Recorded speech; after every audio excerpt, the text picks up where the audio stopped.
Saqueadores del arte perdido.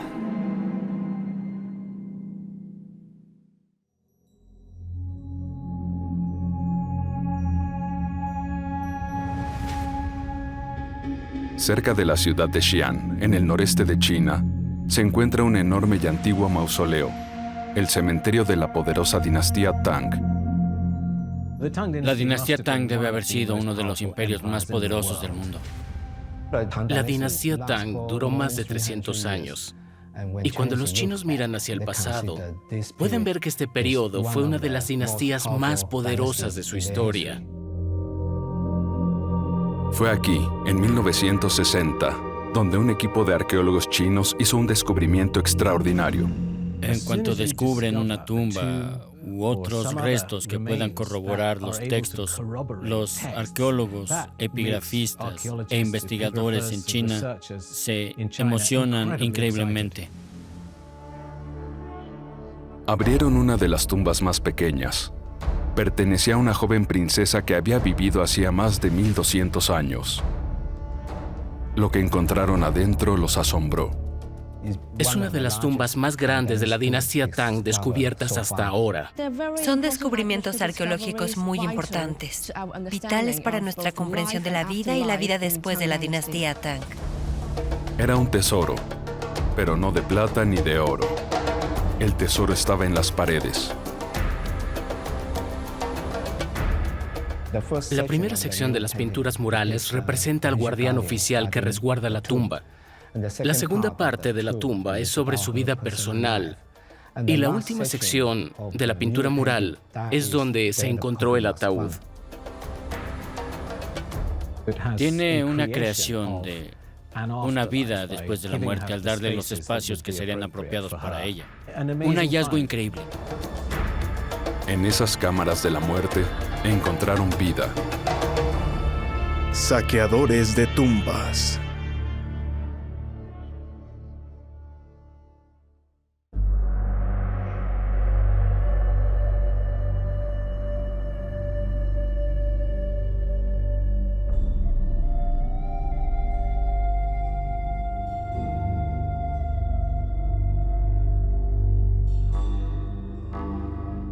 El ejército de terracota, una de las maravillas de la antigua China. Miles de guerreros, fuerzas, acróbatas y músicos, todos enterrados en la tumba para acompañar al primer emperador de China a la otra vida. Fue descubierto por accidente en 1974.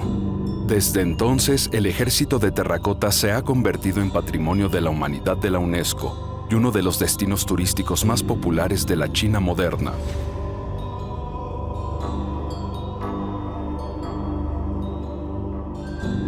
Pero a solo 100 kilómetros de distancia se encuentra otro cementerio del pasado imperial de China. Y otra maravilla.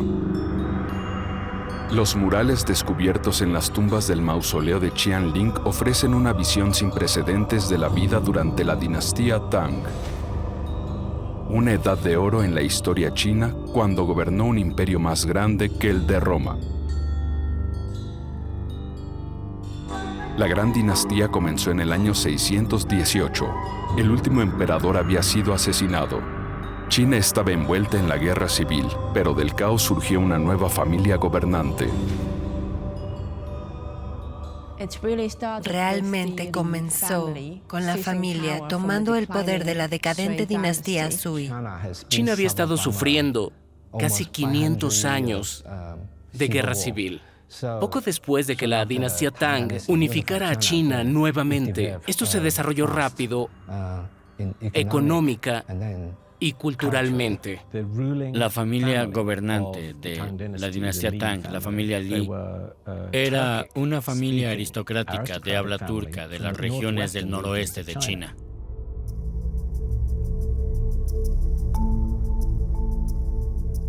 La nueva dinastía gobernaría China durante casi 3 siglos. Fue una era de progreso y estabilidad. El arte y la literatura florecieron, al igual que la ciencia y la tecnología, y la capital de Tangxiang se convirtió en la ciudad más grande del planeta.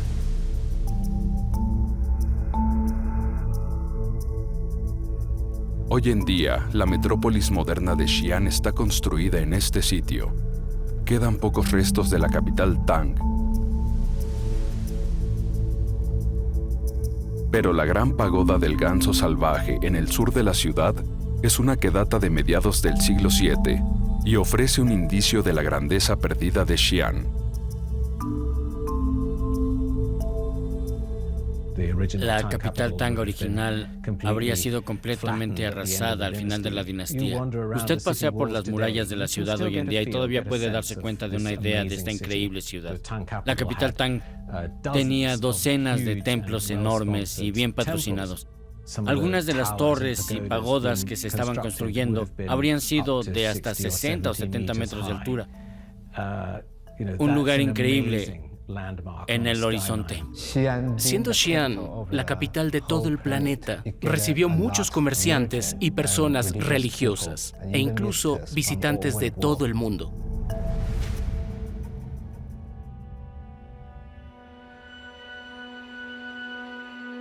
Su nombre significa la paz perpetua, pero Xi'an era el centro de un vasto imperio.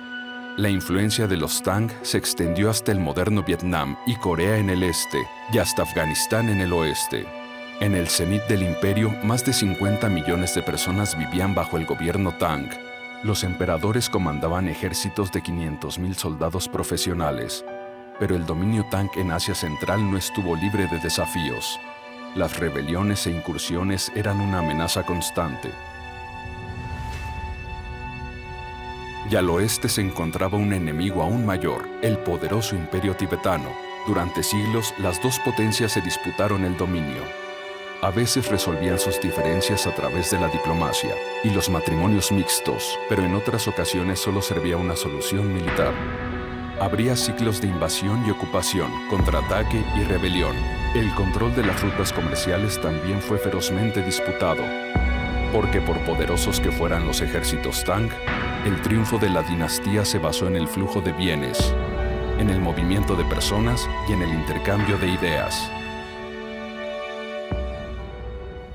No hay que olvidar que la familia gobernante de la dinastía Tang, incluso dentro de su ADN y su historia cultural, tenía estos fuertes lazos con la gente nómada, y eso continuó en la forma en que se estructuró la propia dinastía Tang.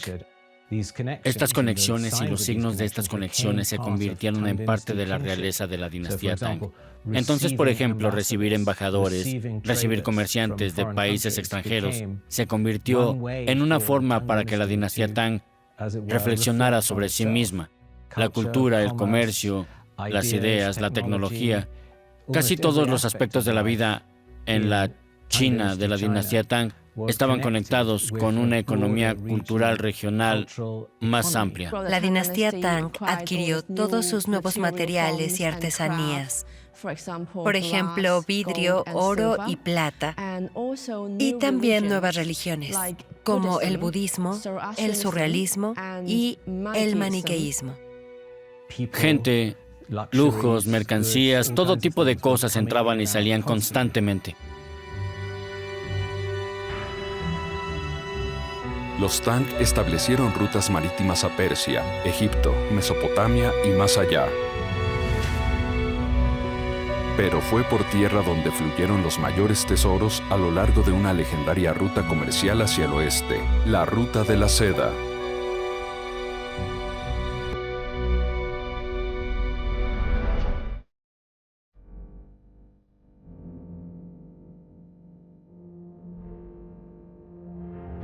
El mausoleo de Qianling en el noreste de China es una ventana a otro tiempo. De las 19 tumbas del complejo, solo se han abierto las de la princesa Yongtai y otras 4. Pero en los murales que se encuentran dentro, el apogeo de la dinastía Tang en el siglo VII cobra vida con asombrosos detalles y colores. Sus escenas muestran una sociedad rica y diversa, donde las costumbres, bienes y modas de tierras extranjeras fueron acogidas, integradas, reinterpretadas y convertidas en algo único. Era un crisol imposible de imaginar sin la red de rutas comerciales que unía la China Tang con el mundo. La ruta de la seda se extendía desde el oeste de la capital Tangshan. Sus caravanas mercantes bordeaban las cadenas montañosas de Asia Central. Recorrieron los valles de Afganistán y cruzaron el desierto de Karakum. Y siguieron hasta el mar Caspio, el mar Negro, Europa y más allá. La ruta de la seda es un término acuñado por el geógrafo alemán von Richthofen a fines del siglo XIX para referirse a una extensa red de nodos utilizados para el comercio, esencialmente en el periodo medieval. En algún momento entre el siglo III y IV y hasta alrededor del periodo de la conquista mongola, siglos XIII y XIV, es decir, alrededor de 1000 años de historia medieval.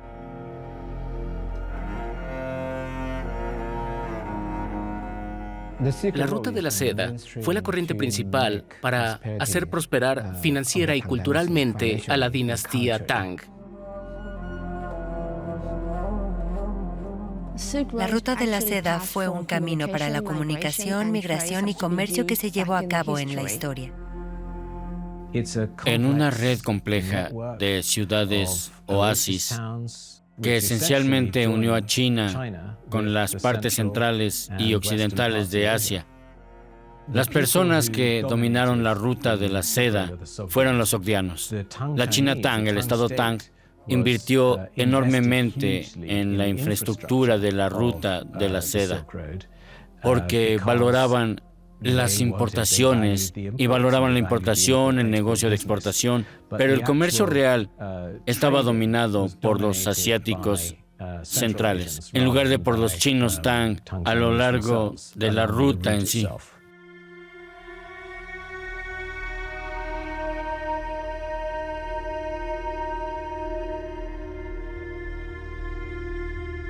La ruta de la seda, que conectaba la China Tang con Occidente, tuvo sus orígenes siglos antes.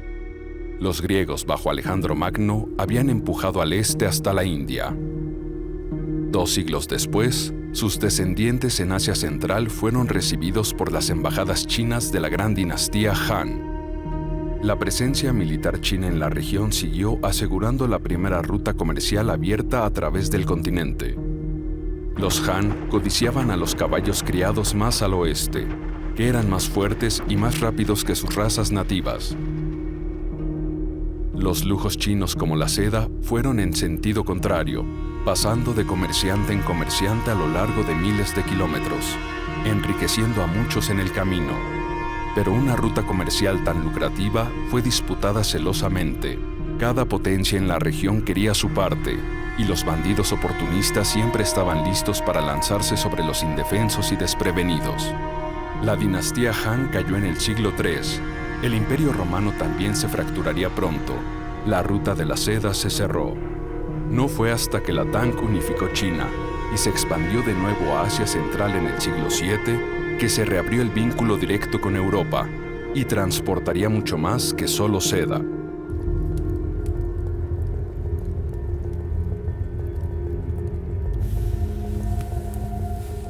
Había más que la seda que se comercializaba a lo largo de la ruta de la seda. Había vidrio, oro y plata. También fue importante para el desarrollo de la cocina china y especias, y nuevas frutas como melones, uvas y nueces. Por primera vez, los chinos comenzaron a disfrutar del vino elaborado con uvas, porque antes de eso, el vino chino generalmente se elaboraba con arroz o sorgo. Muchas otras cosas, además de la seda, se movían a través de la ruta de la seda, incluidas cosas relacionadas con la medicina, las ideas, las personas, la guerra, los lujos, todo tipo de cosas. Es muy interesante cómo a partir de las pinturas murales descubrimos mucha evidencia de la época y de cómo China adoptó una gran cantidad de actividad cultural de Asia Central. Por ejemplo, la primera vez que vemos a los chinos empezar a jugar polo, eso no había sucedido antes en China. Probablemente el conjunto de ideas más importantes que viajó a lo largo de la ruta de la seda hasta China habría sido el budismo, porque todo tipo de sutras venían de la India y desencadenaban y estimulaban un nuevo interés en esta religión y fe en particular. Fue un gran estímulo para la historia de las ideas en la China medieval. Junto con las ideas religiosas, también llegaron nuevos planes arquitectónicos, como las pagodas budistas a China. También hubo nuevos elementos decorativos, como los muy populares bordes de perlas que se utilizaron ampliamente en los textiles de la dinastía Tang. La ruta de la seda enriqueció a la dinastía Tang en más de una forma e hizo del control del imperio un premio aún más tentador para los despiadados y ambiciosos. No había nadie más despiadado y ambicioso que la mujer que ascendió de cortesana al trono más alto del territorio, una de las figuras más extraordinarias de la historia china, Wu Zetian. Nació en el 724. Su familia era rica y uno de los principales patrocinadores del nuevo régimen Tang. Eso previó su lugar en la corte imperial como una concubina menor del emperador. Tenía 14 años, observó, aprendió y esperó su momento. Wu Zetian comenzó como concubina del segundo emperador de la dinastía Tang, el emperador Tai, pero ella debió ser una mujer muy encantadora, porque después de que el emperador Tai Taizong murió, fue llevada nuevamente a la corte por el hijo del mismo, el emperador Gaozong, como su concubina en ese momento, y luego más tarde se convirtió en la emperadora. Desafortunadamente, 5 años después, el emperador Gaozong sufrió un derrame cerebral. Después de eso, Wu Zetian asumió el poder y se convirtió en la emperatriz viuda. Eventualmente, se convirtió en emperatriz de China. Ella había retenido mucho poder desde antes de llegar al trono y claramente no deseaba renunciar a este. Su marido, el emperador Gaozong, se desvaneció y murió en el 683. Su hijo heredó el trono, pero demostró ser demasiado independiente para su madre, y ella lo derrocó después de solo 2 meses. Ella envió al joven al exilio, y colocó a su hermano menor como su títere. En el 690, ella también lo derrocó, y tomó el poder supremo ella misma. Ella fue la única mujer en la historia de China que se convirtió en emperador. Dirigió el estado durante más de 40 años, primero extraoficialmente como emperatriz y luego se autoproclamó emperadora. Es importante decir también que este fue uno de los grandes momentos de florecimiento en la cultura china. Fue una gran patrocinadora de las artes y la religión, por lo que muchas de las organizaciones religiosas y artísticas prosperaron y florecieron bajo su patrocinio, pero era despiadada y claramente tenía mucha hambre de poder y también bastante inseguridad. No dudaba en ejecutar, degradar o desterrar a cualquiera que se enfrentara a ella.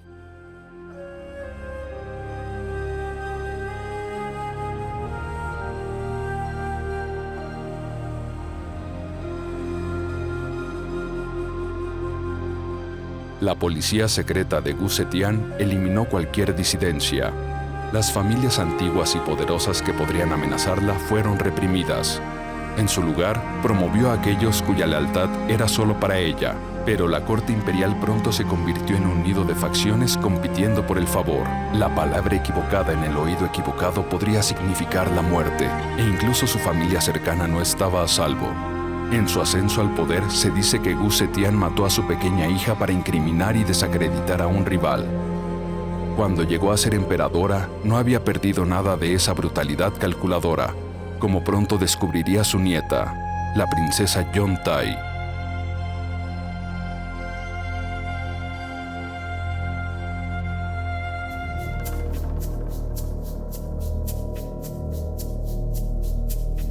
A principios del siglo VIII, China estaba gobernada por una déspota envejecida.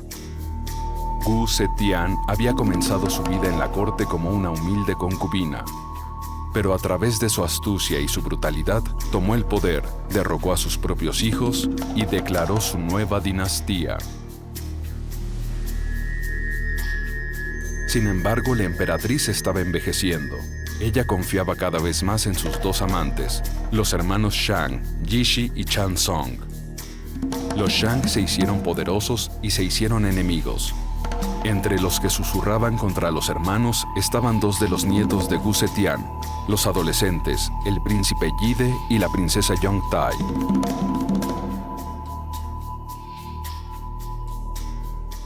La princesa Yong-Tai, de quien obviamente se decía que era una gran belleza, que si se paraba junto a las flores de ciruelo, estas se verían monótonas. El nombre del príncipe Yide era Lin Chong-grun. Era nieto del emperador Gaozong y la emperatriz Gu Zetian.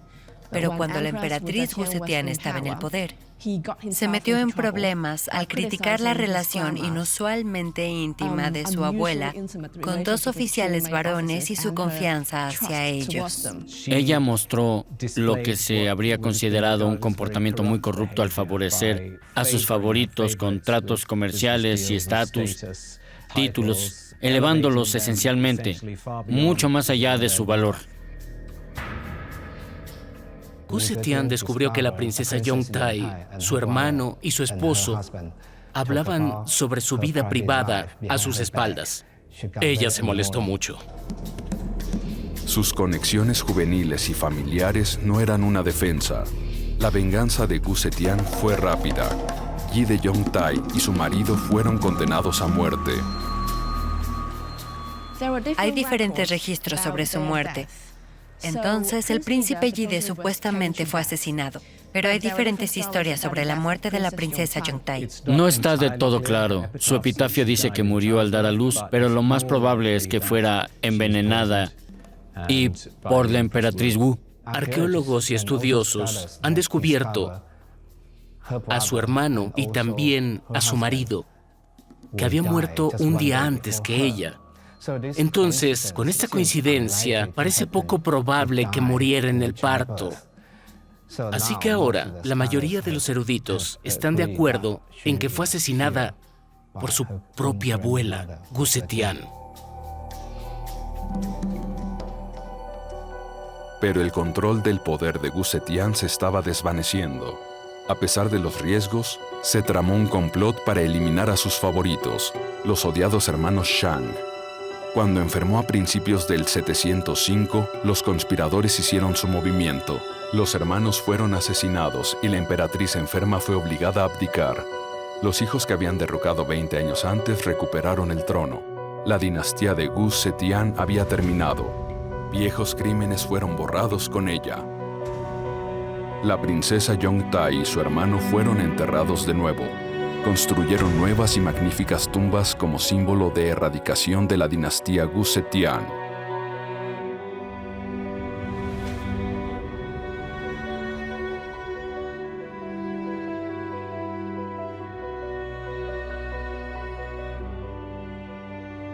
Las tumbas, para empezar, son excepcionalmente grandes, a veces varios cientos de metros por varios cientos de metros. Ambos compartían las mismas estructuras, con dos grandes cámaras funerarias debajo de un montículo truncado sobre el suelo. Y estas cámaras funerarias estaban conectadas con un corredor corto, y se accedía a ellas por un pasaje sepulcral inclinado, con una abertura a nivel del suelo. Recuerden que estamos en un mundo de leyes suntuarias en donde, de acuerdo con su estatus en la jerarquía social, se determina qué tipo de lujo puede haber y debe tener para toda la vida y en la muerte. Y la princesa Yong-Tai fue tratada con grandes honores, similares a los de una emperatriz.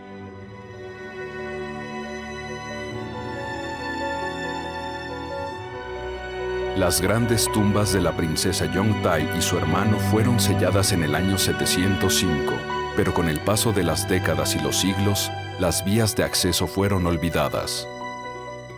Básicamente, todas estas tumbas están marcadas por un gran camino espiritual, flanqueado por grandes estatuas de piedra que conducen a un enorme montículo de tumbas o una montaña real.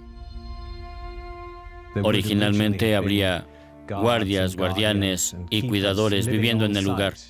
Pero una vez que una dinastía ha caído, no hay razón para eso, y gradualmente se habrían fusionado con el paisaje.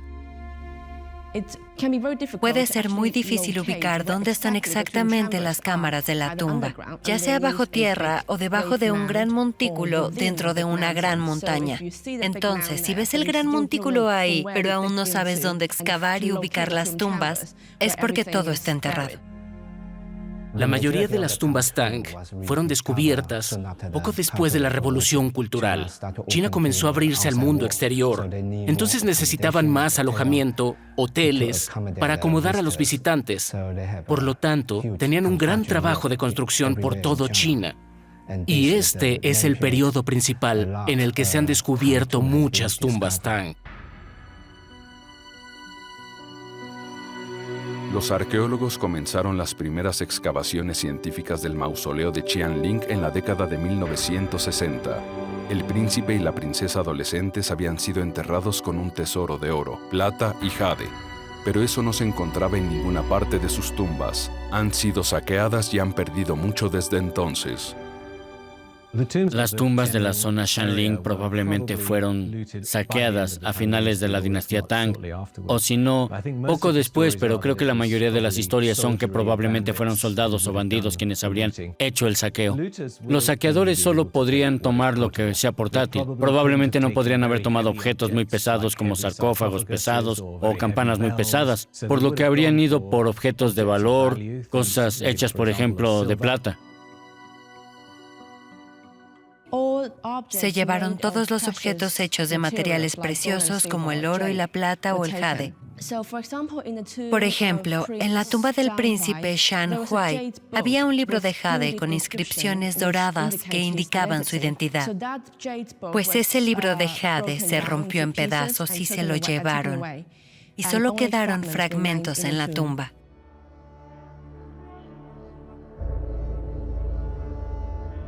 Pero los ladrones estaban menos interesados en la cerámica. Cientos de figuras de cerámica quedaron solo en la tumba de la princesa Zhongtai.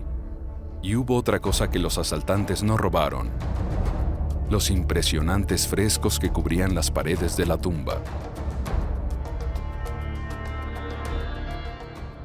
Tienes recreaciones de escenarios cortesanos, de escenarios capitalinos, de procesiones y eventos multitudinarios. La primera sección de las pinturas murales representa al guardián oficial que resguarda la tumba. La segunda parte de la tumba es sobre su vida personal. Y la última sección de la pintura mural es donde se encontró el ataúd. Lo que se pinta en las tumbas son todas las cosas que el ocupante va a necesitar en el más allá. Entonces, si eso significa, por ejemplo, que deben estar acompañados por una docena de hermosas damas de honor, entonces deben pintarse ahí. Si también significa que deben tener músicos y bailarines, guardaespaldas, si deben poder presenciar grandes desfiles y espectáculos militares, si deben vivir en edificios fantásticos y ser alimentados con comida maravillosa, todos los medios deben estar ahí.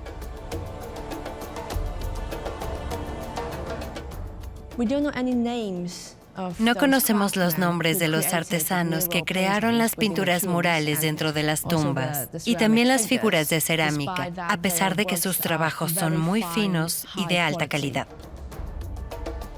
Como dicen, una imagen vale más que 1000 palabras. El contenido de las imágenes nos da una manera de imaginar todo tipo de escenas cotidianas que de otro modo nunca hubiéramos podido concebir.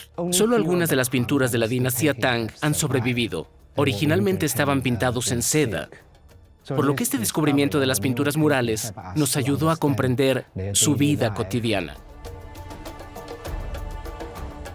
Lo interesante del periodo Tang y estos murales es que no solo estamos viendo una China introspectiva, estamos mirando a China que está completamente integrada en una economía regional masiva en toda Eurasia. Lo que significa que habría embajadores y comerciantes y mercantes y emisarios y todo tipo de personas en la capital en ese momento. Y por supuesto, encuentran su camino en estos murales también. En las paredes de las tumbas de Qianling vemos copas de vino persas y dignatarios extranjeros, músicos de arena de tierras lejanas. Vemos guepardos, camellos y otras bestias exóticas. Vemos que todo el mundo viene a la China Tang para comerciar, rendir tributo, servir y hacer una nueva vida.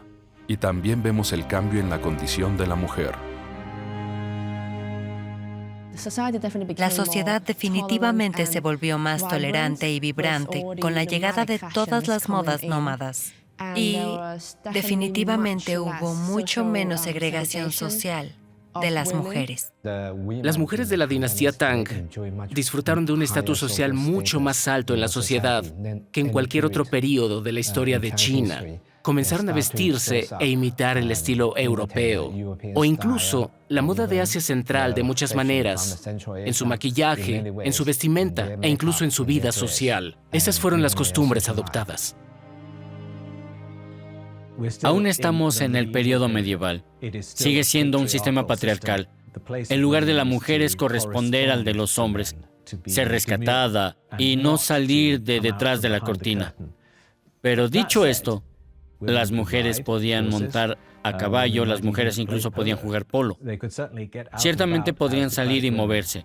Mujeres aristócratas, eso es, imagine que en un esquema histórico más amplio, su estatus era considerablemente más alto y tenían más libertad a comparación de la segunda mitad del periodo dinástico. Pero esta sociedad que mira hacia el exterior no duraría para siempre.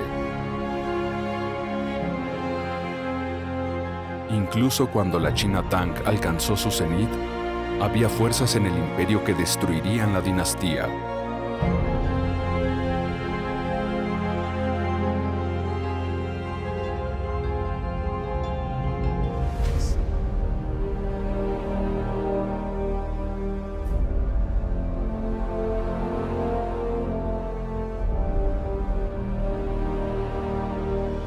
A mediados del siglo VIII, la China Tang estaba en el apogeo de la Edad de Oro. El reinado divisivo de Gu Zetian había terminado.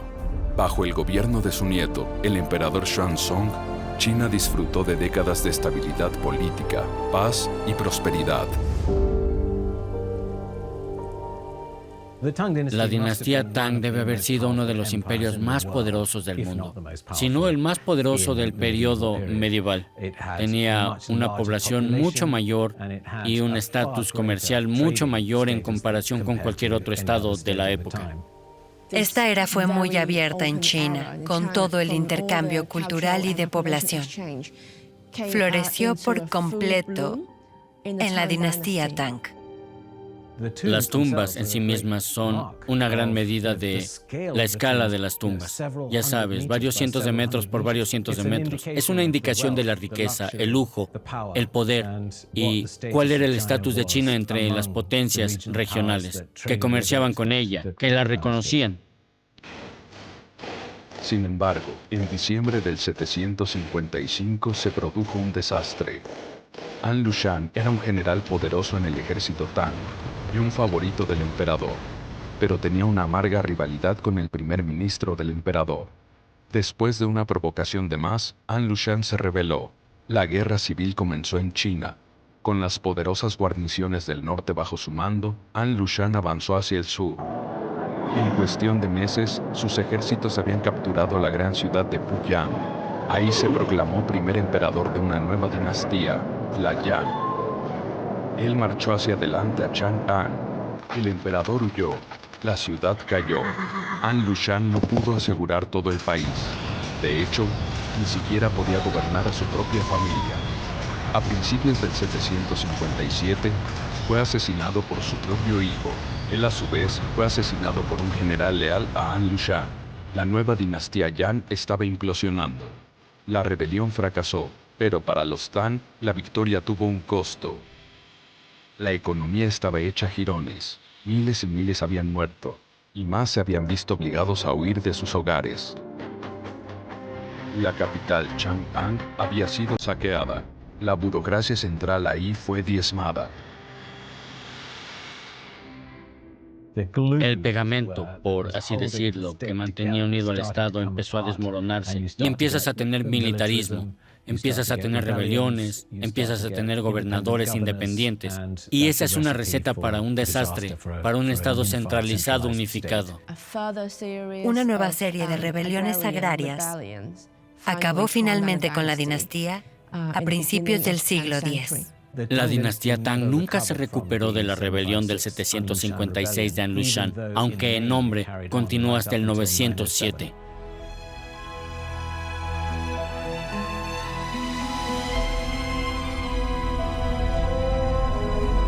A medida que el poder y la autoridad de los Tang se debilitaron, también lo hizo su control sobre las regiones occidentales. Sus antiguos rivales, el Imperio tibetano, se abalanzaron. La ruta de la seda que había traído a los Tang tanta prosperidad fue cerrada. El siglo IX vio una serie de desastres naturales y otro levantamiento devastador contra la autoridad imperial. Esta vez no habría recuperación. En el 907, el último emperador Tang fue expulsado del trono. Después de gobernar China durante casi 300 años, la gran dinastía había terminado. China entró en una nueva era de trastornos políticos. El Estado, una vez unificado, se derrumbó en reinos rivales. Pero los triunfos de la dinastía Tang no se olvidaron. Y aunque su reinado terminó hace más de 1100 años, el legado de la China Tang todavía se puede sentir hoy.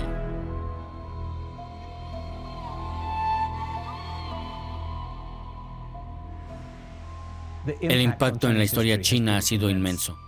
Ellos definieron muchas de las instituciones y prácticas institucionales que vienen a ayudarnos a identificar cuál es su cultura. Creo que la dinastía Tang realmente ha dejado un legado duradero en la cultura china. Es famoso por su literatura y su cerámica.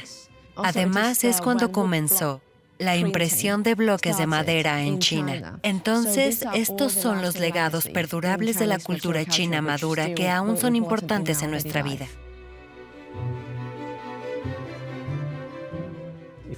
Si tomamos, por ejemplo, algo como el sistema de examen de servicio civil para el reclutamiento de funcionarios para el gobierno que fue fundado por la dinastía Han, pero en realidad solo se convirtió en una meritocracia en la dinastía Tang. Y hacia la mitad, hacia el final de la dinastía Tang, comienza a haber hombres que llegan al gobierno, que a menudo provienen de familias oscuras porque son brillantes y se encontró un mecanismo dentro del sistema para permitirles llegar a la cima y convertirse en asesores del gobierno. Entonces, este tipo de marcos institucionales son muy importantes. Sin mencionar cosas como la caligrafía. En la historia de la caligrafía, esencialmente a principios de la dinastía Tang, se formó la escritura moderna que todos usan hoy. Todavía hablan de la ruta de la seda. Todavía quieren revisar la ruta de la seda. Así se puede ver al nuevo presidente Xi Jinping enfatizar a el llamado cinturón un camino. Este es un eco del periodo dorado de la ruta de la seda. Y cuando los chinos miran hacia el pasado, pueden ver que este periodo fue una de las dinastías más poderosas de su historia.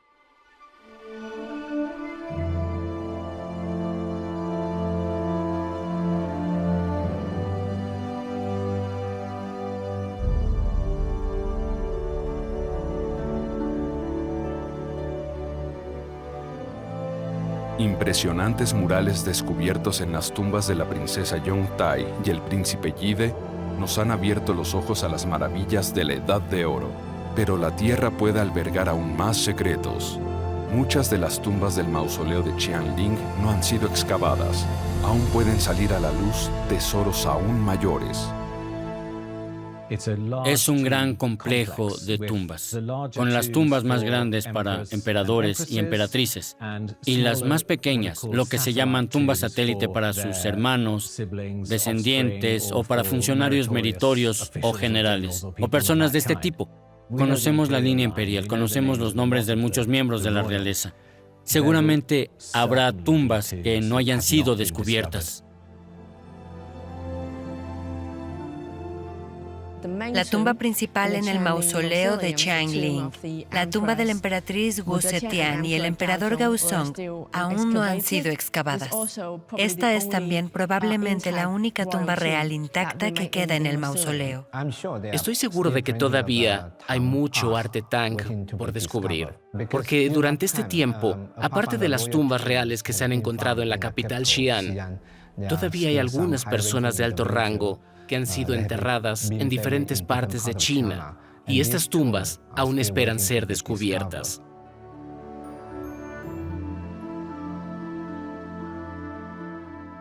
Probablemente esperemos ver pinturas murales mucho más fascinantes, artículos mucho más valiosos, por ejemplo, oro y plata en estas tumbas. Y también quizás trabajos artísticos muy destacados, como trabajos de caligrafía.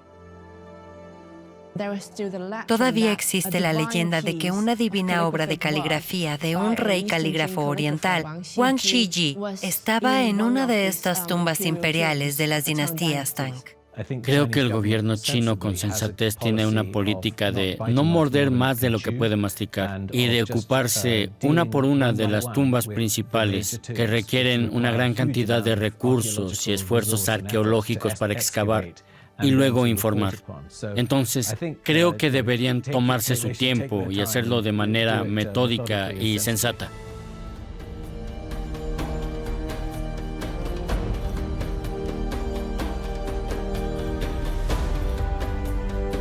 Las tumbas Tang ya excavadas requieren un cuidado constante. 97 de sus delicados murales han sido trasladados al Museo de Historia de Shanxi en Xi'an. Ahí las sorprendentes imágenes del pasado, preservadas durante tanto tiempo bajo tierra, pueden salvaguardarse para las generaciones venideras. No hay nada como los murales que tenemos de las tumbas imperiales de Tang, ni en escala ni en ambición. Pero una de las razones por las que la gente se maravilla con esos murales imperiales de Tang es que obviamente pueden usarlos como una forma de imaginar cómo era la vida en una corte. Hay tantos aspectos en juego, hasta la moda, el internacionalismo, el cosmopolitismo, la riqueza y el lujo, los indicadores de la arquitectura. Hay tantos aspectos de la vida que cobran vida en estos murales. ¿Cómo era ser una mosca en la pared de la corte de la princesa? Realmente no tendríamos mucha idea sin estos increíbles murales imperiales de la dinastía Tang.